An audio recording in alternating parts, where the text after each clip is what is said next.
Hello, welcome back to my studio.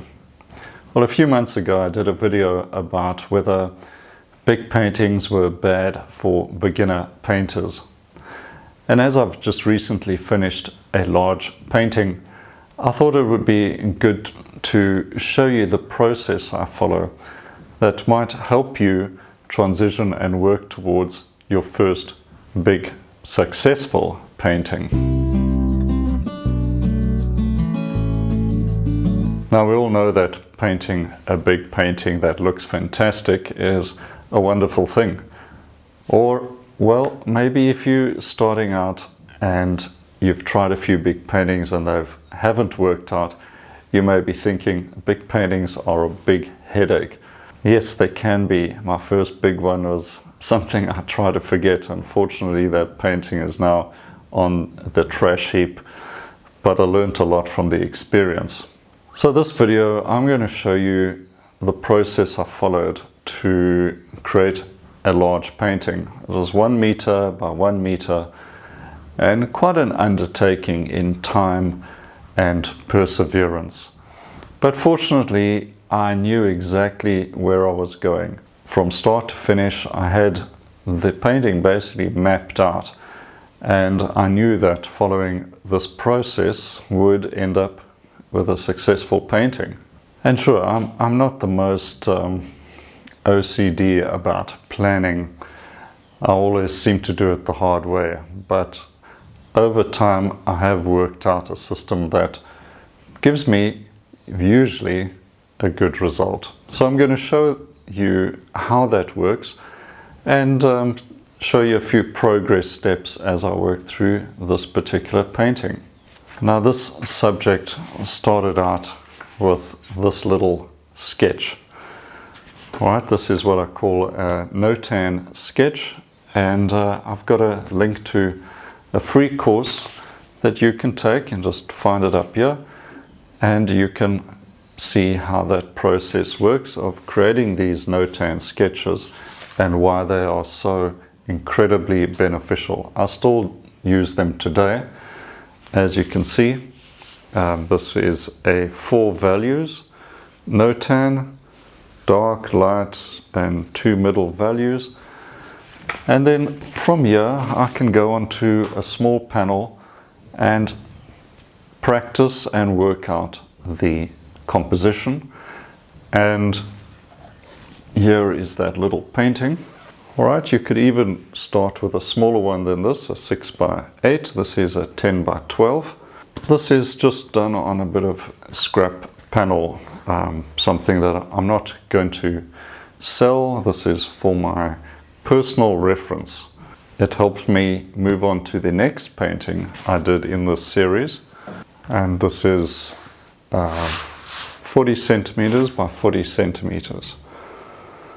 All right, so still quite small, maybe a medium size painting, but you can already see a big increase in the amount of information in this painting compared to here. But the essentials are still in this little one. The darks, the lights, the composition, and I can just expand on that. Now, as I'm working through those small and medium paintings, I'm also questioning whether there's enough information in that subject to expand into a large canvas. If there isn't, it may be a problem, and maybe I need to change the subject completely or look for more information, go to the scene and get more information in the sense of light effects, get to know the physicality of the scene itself, the road, the grass, the foliage, the trees. How much more do I need to add in to really enrich the scene? And then when I'm happy, and I'm happy with the smaller versions and the amount of information that is still available to me in that subject, I went on to the 1 meter by 1 meter canvas. And it's amazing how much real estate there is to cover in a 1 meter square. Let's have a look at some of these stages I worked through, and I was able to go fairly quickly using a big brush and just getting in big shapes and then working to smaller shapes. And you can see the stages I went through. And if you follow a similar step-by-step approach, be patient, get your information, test it out, you'll also end up with a successful large painting more often than not. As you work through the early stages of the painting, blocking in color as I'm doing here, you've got to remain patient.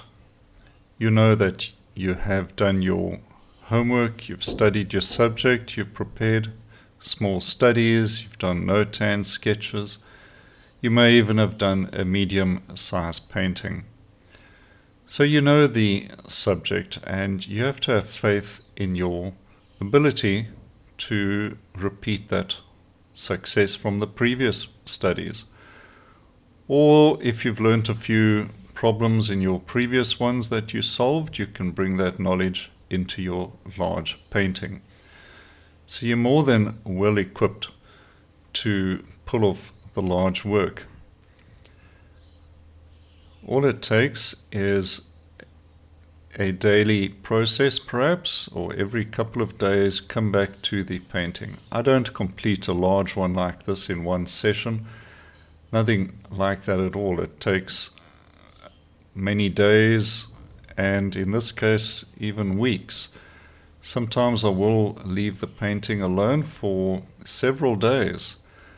Just let ideas digest. Let your thoughts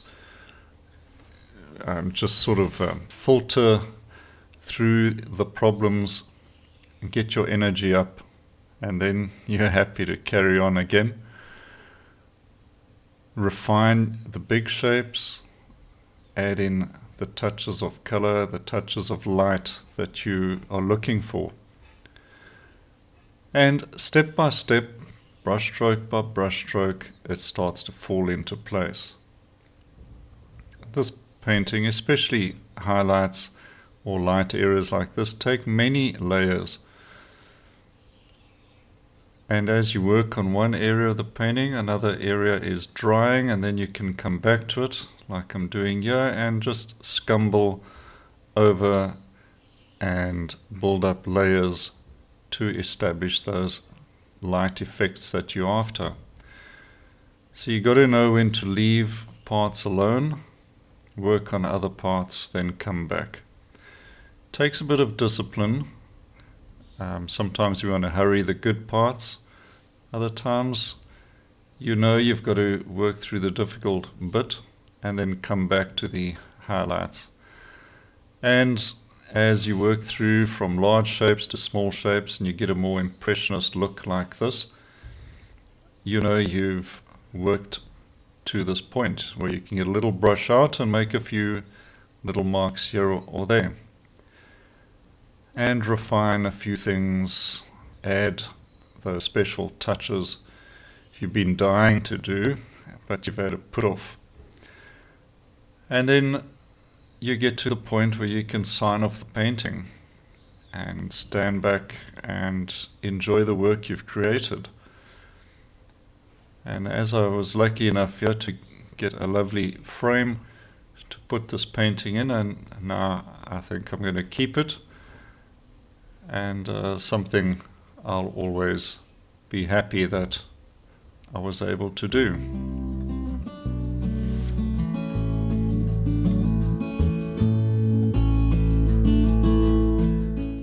Well, I hope this video gave you some useful information to think about in your process to getting large, successful paintings. Now, yes, some are going to be better than others, and some you may not like at all. That's just the way it goes. But working from small to medium to large will definitely improve the odds of having a really great painting at the end. A substantial improvement, in fact. So take your time, learn your subject, get to know it, and then take it to a large scale. Please remember, if you want more information like this and more helpful videos, make sure you've subscribed to the channel. If you can give this video a like and share it with somebody else who's also learning how to paint, that would be fantastic. Right, look out for the next video in about a week's time, and until then, cheers for now.